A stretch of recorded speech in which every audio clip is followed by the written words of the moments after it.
Malda division के Dasharathpur railway station में उस तरह रेलवे क्रॉसिंग में अफरा तफरी मच गया जब ट्रेन के बीच कुछ गाड़ी टू व्हीलर थ्री व्हीलर फंस गए।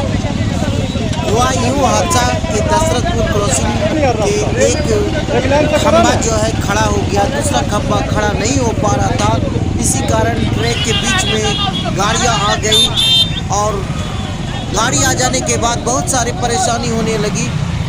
सौभाग्य ये है कि किसी एक्सप्रेस ट्रेन की आने की सूचना नहीं थी, नहीं तो दशरथपुर रेलवे स्टेशन में कई की जानें जा सकती थी। एक बहुत बड़ी हादसा होने से बचा और रेलवे कर्मियों की सूझबूझ से पुनः एवं ग्रामीणों की सूझबूझ से धीरे धीरे इस बात को खंभे को हटाया गया, नीचे से ऊपर किया गया।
क्या कर रहे हैं?